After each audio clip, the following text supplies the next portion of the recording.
Di, you're right there with her. I'm so excited.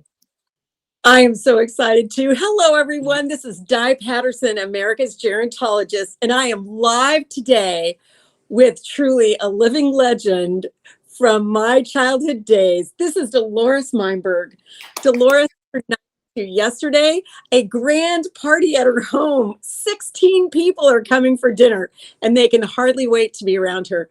Dolores's name means gift to children. And on the block that Mary and I grew up on, there were 108 children.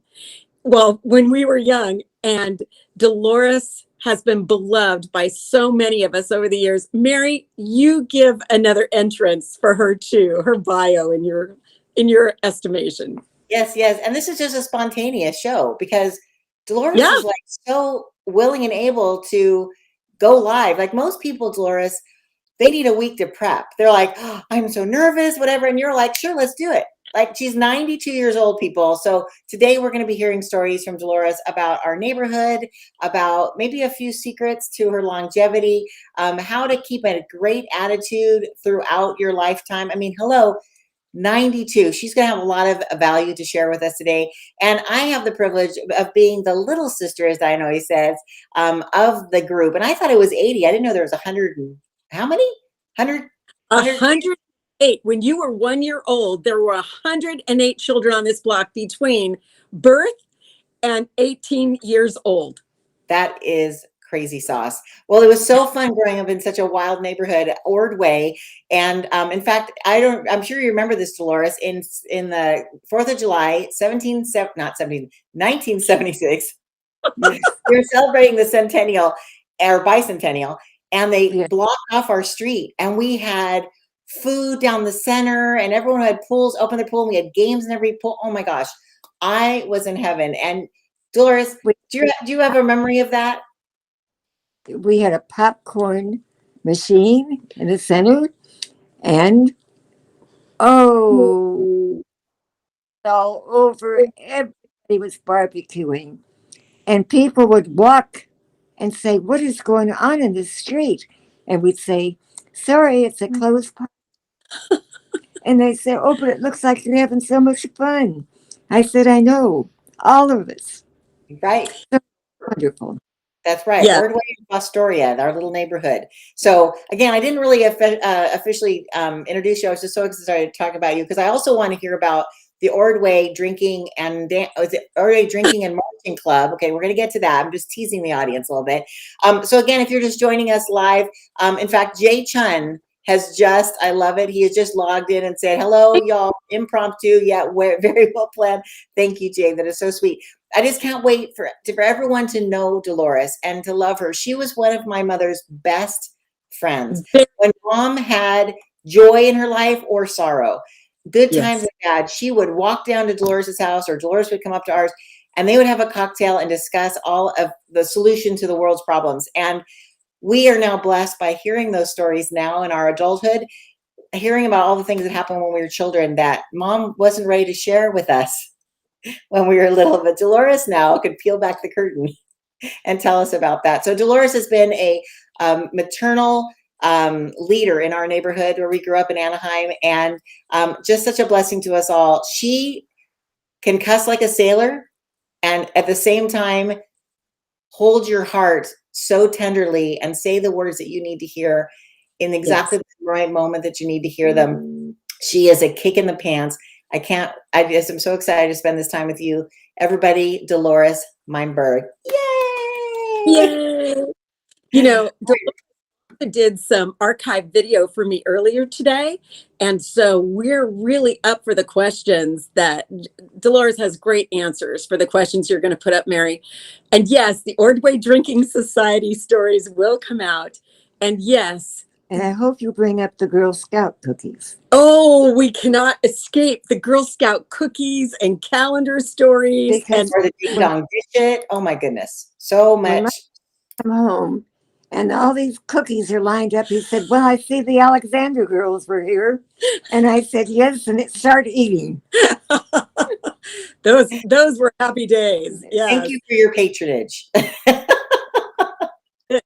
Well, So Dude, Di, go ahead and start asking questions. I would take myself off the screen, but because you're on a phone, it's too big. So I'm going to keep it this way, but okay. okay. Well, I really appreciate that. Yes. Dolores, who is a very hip 92-year-old, does not have live streaming video in her home. She does. I don't own a That's cell right. phone. She doesn't own a cell phone and she doesn't have internet connectivity. But oh my gosh, with good old Apple iPhones, we and Google Chrome, we have managed to put together this show today. I will say something that Dolores and I were talking about earlier. I've already told you what her name means, gift to children.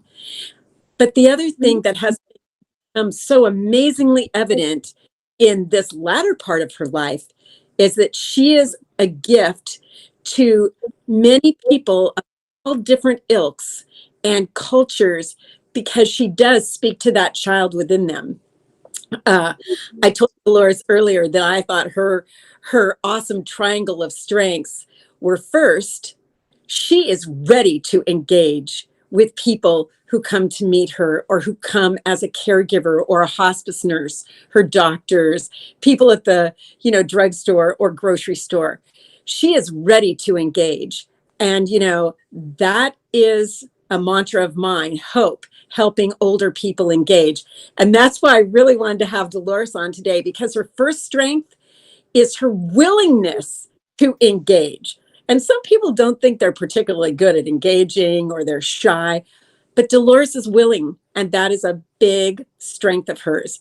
The second strength, and we agree on this a lot, she pulls no punches. She calls the thing whatever it is. And like you said, Mary, every once in a while there is salty language involved. Very salty. Yes, but she has figured out in her 92 years that that's what gets people's attention, that they will really listen to her when she gives them a bit of truth wrapped in a word or two that, is definitely an attention getter. Exactly. And it also lets your guard down when you know that she's willing to talk real. Because God bless our mother, she kept up this sainthood persona when we were little. The worst word that she ever used was damn. And she'd be like, I'm so damn mad. And it was like, oh my gosh. Great. And so going and talking to Dolores, and she would say, well, blankety blank blank. I'm like, oh, so we're really talking. So we're being real today. Okay. Yes. And it was like, it's Dolores, you don't know how much that means to me. And then I translate that to my children, are now all in their 20s, and they think you're the hippest grandma. They're like, oh my gosh, like she really talks real. I'm like, yeah. So if you really want someone, your opinion, like you're the one to share it. So I've always wanted to say thank you for that. Yeah. Well, Dolores has many strengths, and one of them is that she has a phone you can hear all over the house. So before I get to her third strength, I'm going to get up and go take that off the hook. And Mary, ask Dolores a question. Okay. So Dolores, tell us the story about how you moved to Anaheim. Where did you come from, and why did you plant there? Well, we lived in Hawthorne for 6 years. Okay. And then my mother-in-law had no place to live, so we took her in. And so we need another bedroom, and we seen the ad for 5 bedrooms for $30,000. Wow. At that time, that was a lot of money. But we came out and we thought we're going to buy it. The houses weren't built. It was lots. But they had 2 built. And so you could look, and we picked this one. The other one, the bedrooms were all upstairs, except for one small one. So we picked 5 bedrooms, $30,000. And that was a lot of money in those years. Yeah. But in today's market, hello. Yes. It said you were a drop in the bucket. And you have the same floor plan that I grew up in. So it's very familiar to me, which is lovely. Right. That's awesome. Yeah. Now, if there was one thing you could tell somebody who plans on living into their 90s, because not everybody always plans to live, what would be one piece of advice that you think would help them reach that age, best. Be kind. And that is Dolores's third strength. See, because she's ready to engage, ready to accept people for who they are. She's ready to use her salty language to cut through just the nonsense. But she's kind while she does those two things. And that is what brings people to Delores in droves. I was sitting here just past Monday at a birthday party she threw for Marvin, one of her hospice nurses. And we did everything from sing karaoke on his phone to, of course, we told stories, but we just had the best time. And I mean, these parties start at 6 and go to almost 10, and no one wants to leave. And it's just a delightful thing because there was a new culture every seat around the table. There were stories from childhood, each one of those childhood and where they are now, where their kids are, that reached into our hearts. We found out things we didn't know about each other, and we've been gathering now for 4 years. And what's a lovely thing in Dolores's home is that openness and acceptance. And so if you're planning to be 92 someday, everyone, those three things: engagement, being willing, the willingness to engage, and pulling no punches, but kindness as that overarching thing. Yeah. And people can't keep themselves away from Delores. And that she has, really good, we're having a Mexican feast tonight, and there's a lot of chocolate involved afterwards. And and she'll always have both colors of wine. She always has, and tonight margarita mix is coming out, of course, because we're having amazing enchiladas and other tamales. That's right. Oh my gosh, we're so excited. So, but in all honesty, as Delores is going to tell you, living to 92 is hard, especially with her. She has 4th stage lung cancer. That's why she's on hospice, and liver cancer, but they're both very slow growth. In fact, she's been on hospice on and off for 3 years because she keeps outliving her diagnosis. Yes, remember when we all caroled at your house for Christmas? Yes. Because you told us, this is going to be my last Christmas. I will be dying before my 90th birthday. I'm 89 and I'm going to be dead. I remember you told us that. We're like, I'm also a liar. No, she's not a liar. It was just, yes, she is, Diane. She's a liar. Yes, and I love that she's a liar. Yeah. Well, I and everyone else who loves Delores is so glad the Lord decided to keep her around, because as we were talking about that over the weeks and months getting ready for her birthday, her question was, why are you still alive? Why? And my answer to her was the same that we said to our grandmothers, who both lived over 95. Well, the Lord has a person who needs you so much in your life that it's not time for you to go. And that has been exactly what happened. There were just too many people who needed her to stay with them. And, we got an extra 2 years. It's been so special. It has. And Delores, I'm so sorry to interrupt. I was going to say that in the last 3 years since you told us you were dying, it's been the biggest blessing to me, Delores, because you've shared stories that I never heard, perspectives that I would have never known. And the fact that you tell me that you talk to my mom every day in heaven, that you're going to join her someday. But, we like that to be as far off as possible. But I know that you want to go home to be with Buzz. Yes, can you tell us a little bit about your beautiful, wonderful husband, Buzz, who I loved as well? He was a wonderful man, a wonderful father. And everybody. But your father was questionable. Well, he would have Buzz. Like Daddy put in about 6 big windows on the ceiling. What are those called?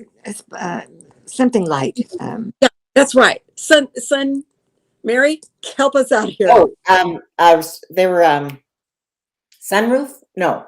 No, it Uh, was they're like a something. tube. They were a tube that let light in. Yeah.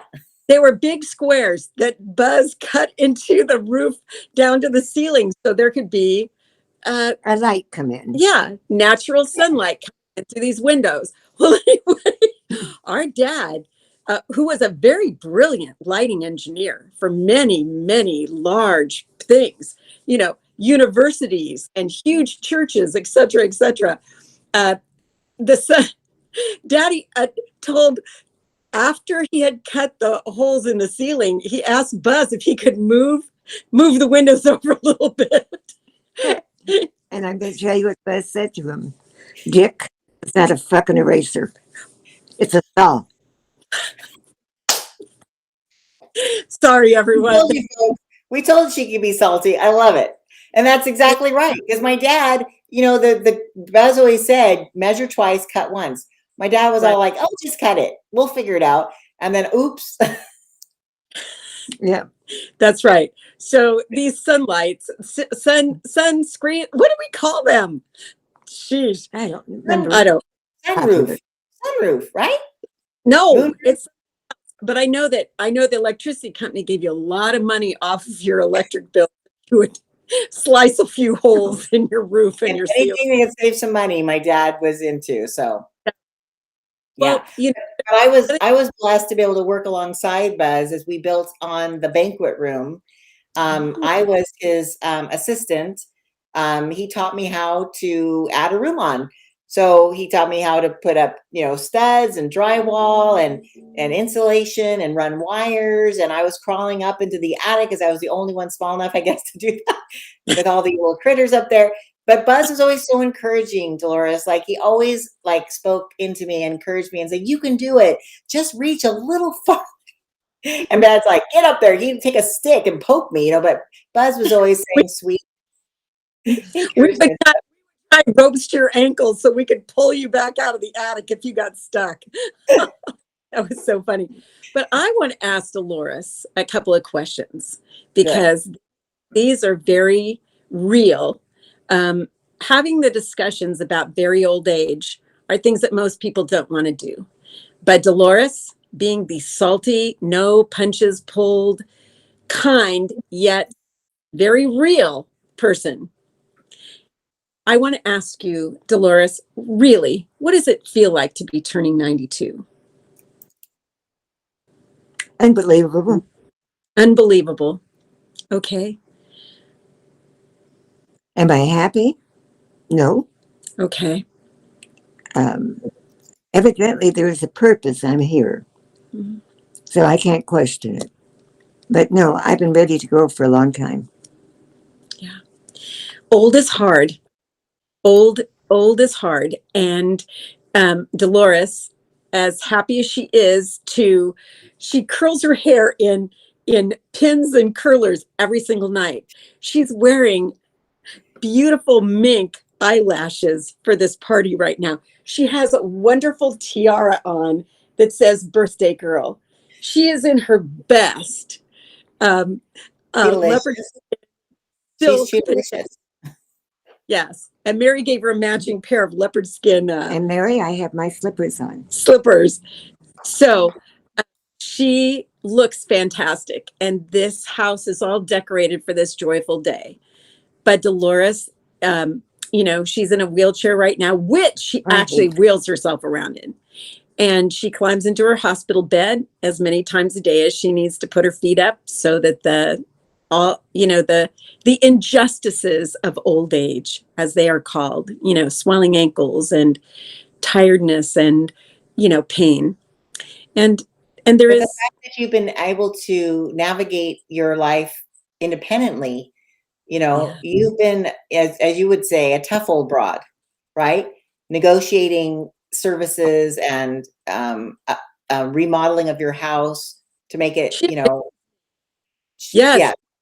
And so, Delores, on that note, what would you say to encourage someone who has to do that, who has to redo their windows or have their house repainted or something where they're negotiating with vendors that they might not be completely comfortable with?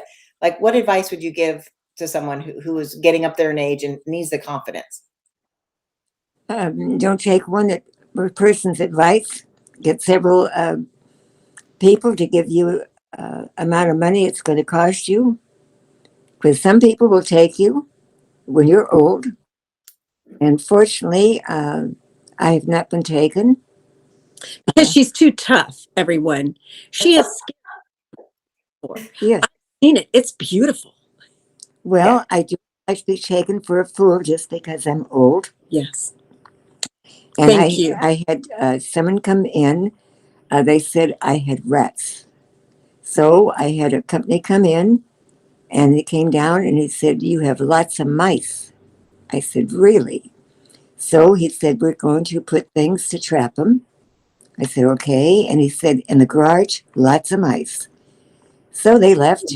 I thought, well, they said they put things up in the attic, but why didn't they put it in the garage? So I called them, and they said, "Oh, we forgot." That gave me a clue. So they came back, put these sticky papers in the garage, and then they came back and looked and said, "Yes, lots of them." So they came back and said, "Well, we are through," and I believe they wanted $1,200. So I said, "When you go up to the attic, I want you to bring everything down so I can see it." I assumed a lot of dead mice. He said, "You want me to bring them down here?" I said, "Yes, I want you to bring them down." So he came down and he said, "There's nothing up there." I said, "Just what I thought. There's nothing in the garage either." And he said, "Well, you still have to." I said, "For what?" And he said, "For getting them out." I said, "You can't show me a mouse. So where did they go?" He said, Right. "Well, they must have gone out to eat, and then we fixed it so they couldn't come back in." Maybe McDonald's or Carl's I was down just the saying, street. which restaurant do they go to? Because you don't want to go there. So I said, "No, that doesn't make sense." I said, "I'm willing to work with you, but you're evidently not working with me. I want to see a mouse. Tell me there's mice." So a friend of mine up in the attic who knows about mice and said, "There's no droppings from mice. They were taking you." So I refused to pay, and they turned it over to collection company. He called me, and he's reading everything, and he said, "So you think that they're taking you?" And I told him the story. I said, "So what do you think?" He said, "I think I'm just going to put this on the shelf." And he said, "By the way, happy birthday."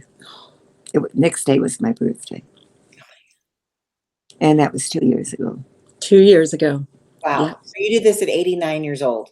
No, Yes, 90. 90. 50th birthday. Wow. Yeah. Yeah. Because you know what? You have 90 now, 92 years of experience and life lessons that should be respected. And the fact that you've been around the block, just because you're old, right, doesn't mean you're helpless and weak. I think a lot That's of times people just need to know that they've given birth or they've owned a business. And just because they're in older days of their life, they still have all that experience and that knowledge and that expertise that they have to own and not turn into frail, weaklings that just rely But on everybody else, right? You're bold and I love that. Mary, it's insulting to me to Yeah, think he's so stupid. right. And they couldn't show me anything. This is what's so important for people of all ages to hear, and especially our seniors who are younger seniors to know that they need to stay tough. They need to stay vigilant. They need to join together in communities of other seniors who won't let this happen to them, that we can fight against this idea that just because you're old, you have much less value than younger people. It's just not true. It's a beautiful thing to see seniors who are vibrant, like our wonderful Delores. And I just thank her so much for being on our show today, because she's someone who can give hope to many people by just being herself. And Delores, I want to thank you so much Oh, for wait, being on. wait, wait. Do not sign off, girl. I need to Okay. hear about the Ordway Drinking and Marching Society. Um, childhood. How did it start, and Okay. how did it evolve, Dolores? Tell us that story again. This is when we were little kids. What our Yes. parents would do when we were sent to bed. Go ahead, Dolores. I believe it was Louis Lebrun and Maxine, and I think it was George Wiley got together and said, "We're going to start marching against non-drinkers, and you better give us a drink when we come to your house." And they even made signs, wooden signs.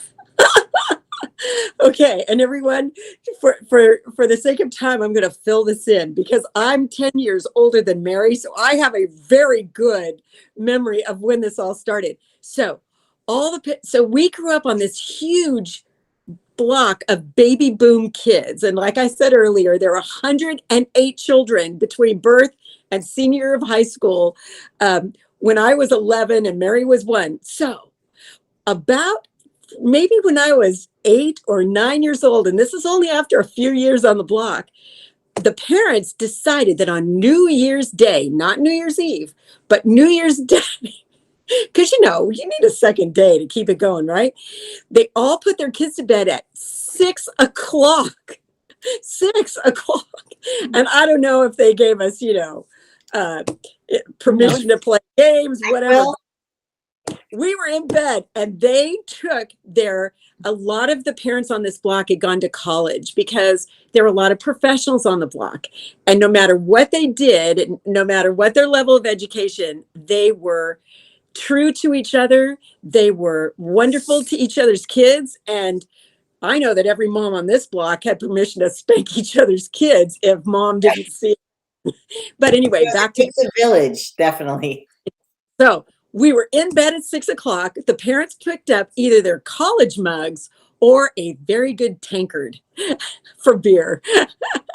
But darling, Dolores has something to say, because when I said, "Oh, they had beer," she said, "What?" We weren't beer drinkers. Oh, No, no beer drinkers. That I could. if you're a beer drinker, out. Yeah. No. Yeah. Was it whiskey, bourbon? What was the preferred drink, or tequila, or vodka? I think gin and vodka and scotch. Good combination. Well, do you remember? Do you remember? Now, I'm still dear friends with Mark Salzer and his beautiful wife Jewel Salzer, and there was a story about when the society came to Dr. Salzer's door. Do you remember that story, Dolores? You mean the first time? The first time. Yes. Tell us. There was 6 of us, and we marched over, knocking on the door. We know they just moved in, and we said, we had a little saying, I can't quite remember it, but it ended up, we'd come over to have a drink with you. He slammed the door in his face and said, "I've got to be in surgery at 5 o'clock in the morning." And I thought, oh, yes. So he's not going to fit in. But then everybody was coming. I don't know whose house it was. Maybe the Monsbachs for New Year's.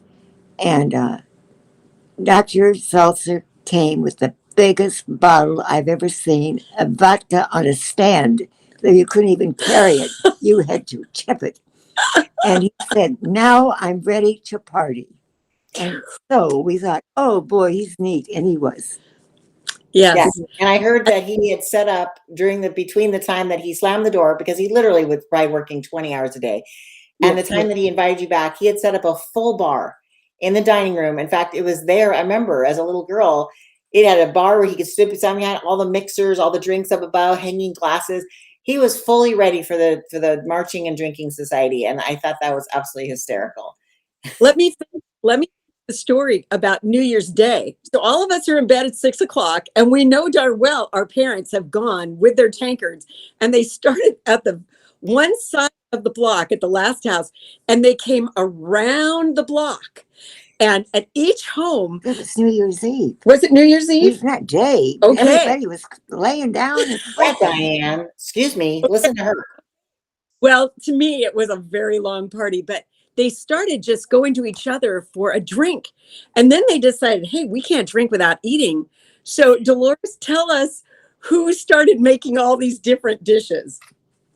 Well, we decided who would do what. And Maxine and Louis said, "You come over here for drinks and hors d'oeuvres."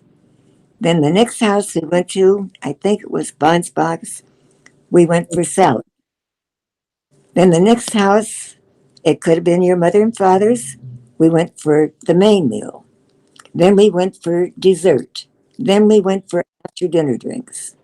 So there was a lot to go It was the to. beginning of progressive dinner parties. You guys invented it. And the very last house at about 2 a.m. served eggs and bacon and toast. Yes. Sober everybody up. Back at Maxine and Louis, everybody went home, brought eggs, bacon, and we all gathered there and we cooked breakfast for everybody. That's right. I And love it. I love the 4th of July parties we had on the block. Like Mary was telling us about it earlier, the dads even got sawhorses and put them up so no one could drive onto our block. Yeah. And that's we had had permission from the city of Anaheim to shut the block off. We shut the And the police were on either side protecting us. And I remember Dr. Scholl had he was Greek, and he had a spit with gyro meat on it, and he was shaving it off. And then there was watermelon eating contest and seed spitting contest, and there was we would run from pool to pool and play game. Oh my gosh, it was so much fun. Pie eating contest. I made 10 pies. One of my favorite parts was when the sun went down, the dads all had those mini blow torches, and they all had gotten together on what fireworks that they were buying. So they would line up all the way down the street and set off these fireworks at the same time. One side of our street kind of has a hill to it, and all the kids and moms would be sitting on the grass on the hills, just enjoying the show. And the dads, oh my goodness, there were space engineers and professors, there were doctors, there were plumbers, and of course our carpenters. Different dads were having the best time with each other. And we all had our sparklers and our snakes. Remember those? Because we had a fireworks stand from I think 1970 to 1973. I think we always had the fireworks that we could supply. Everybody have plenty. There's always so inclusive. You guys joked about how it was only for drinkers. Well, of course, if you're going to be in a drinking and marching club, you have to drink. But I think even if people didn't want to drink, you wrapped your arms around them, and they were part of the fun. And I just thought, I still have memories of my mom in nylons and a long white dress shirt of my father's, singing like a karaoke in our dining room, where now Diane is your den. And I still remember being a little girl, and I think she had like a lampshade on her head, or my dad had the lampshade. And it was one of these parties, and you guys were just having the best time. And I want to encourage our watchers or our viewers or whatever, get into your neighborhood, get to know your neighbors. This is what life is all about. Like, we're still close to Dolores because she invested in us kids. She was always available to us if we needed a cup of sugar, a hug, to buy our Girl Scout cookies, right? Get to know your neighbors. If you can't be indoors, set your lawn chairs out in the middle of the street or on someone's lawn and get together. Human contact is so important. That's what DIE's whole mission is to end social isolation. As humans, we need physical touch, but if that's not possible, at least physical proximity, right? Because Dolores, you've been thriving because you've surrounded yourself with good friends, you're wonderful caretakers, and you make a party out of everything. I cannot wait for tonight's party. Yeah. Oh my God. Oh, that's right. You'll be here too.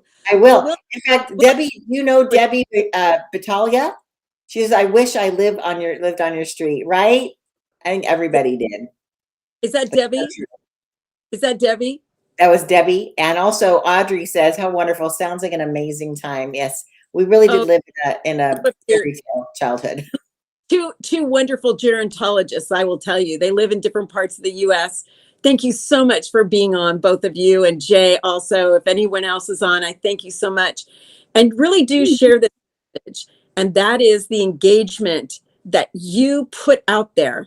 Just like Dolores, she puts engagement out there. And because she's willing to listen and learn about other people, she has so much that she speaks into their lives, and they listen. And that's the marvelous thing. They come hungry because we're all hungry for someone who really cares and someone who loves us and gives us some hope for the future. And that's who Delores is. She really gives people hope for their future, even though she has cancer, even though it's a term on hospice. People are driving in droves to get here because of who she is. And each one of us can give that gift to others if we make the effort. So, And on that note, Delores, I know your energy is probably limited, so you shouldn't go on, even though I could talk to you like this for hours. Is there any stories that you want to tell from your 92 years of things that maybe have helped you keep a great attitude? Because that's something that you really, to me, stands out, is that you have such a great attitude about life is short, go big or go home. Tell us a little story about how you kind of came to that understanding of why that's important. and then she has to rest up party tonight. Yes. But Last question. I want to give a plug and tell you something. Um, my husband's gone. I don't see the daughter. My son is dead.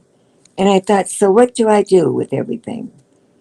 And I've always loved animals. I've had 2 dogs. And I checked out, and I have left everything to the Animal League. It's a wonderful thing what they do with the animals. They're very caring.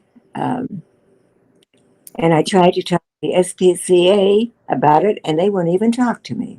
Wow. So I was at the bank, and one of the men working there heard me talking about it, and he came up with an address in Westminster. And so I went and checked him out and met with them, and I've left everything to them. And Wow. it makes me feel wonderful, just wonderful. Because you're passionate about that, about animal care, and you want to make sure that your legacy lived on through that, right? Right. And it will, believe me. She has so many wonderful cards of thanks from the Animal League. She surrounds herself with pictures of everybody's puppies and kitty cats. And those are her 2 that are mostly here. But I believe that what Delores decided to do when she became a widow and these other realities of her life set in, she decided for something that was a positive for her, and that she would look forward to the whole rest of her life, that she would be helping animals in need. I'm very proud of her as Just a widow. like Betty White. Just like Betty White. She had a Right. passion, and I think that's what kept her going for all those years, is that she had something bigger than herself to be involved in. I think with animals it's the same with you, right, Dolores? And they used to have a restaurant. They had money raisers, which I went every time, and I took people. It was $25 a piece, and it was wonderful. And sometimes they bring the dogs there, and sometimes people would adopt them. Wow. So the owners died, and the relatives do not want to do this anymore. So they are looking for another place that they can do this. So That's So awesome. with that one, I am going to encourage you to live your life to the fullest. And remember Delores when you do that, because she is an example to us all. I'm very grateful to have her as our guest today. And I've told her that all of her friends and relatives around the world will be able to watch this show in archives and remember her wonderful spirit, her giving, loving, caring heart, and that saltiness that keeps bringing us back. So thank In you so fact, much. if you're watching this live or in the replay, please wish Dolores a happy birthday, and we will share that with her, because everyone needs that love, and Dolores especially deserves that. So Yes, we you want do. to thank. So I'm so excited. What? I said, I will see you later, Mary. Yes. I love you so much, Dolores. Thank you for being on the show today. You've blessed us greatly. Thank Yes. you. My All right. pleasure. All right. Bye. Happy birthday. Let's all sing happy birthday, and we'll end on that. Happy birthday to you. Happy birthday to you. Happy birthday, dear Dolores. Happy birthday to you. Thank And many you. more. All right. We love you, Dolores. Have a wonderful day. We'll hang on and we'll end the show, and we'll see you guys next week, Wednesdays at 2:30 for the Success in Aging show. Oh, and Audrey just said, happy birthday, Dolores. So thank you, everyone, for being online and sharing your love with Dolores. And we'll see you next week.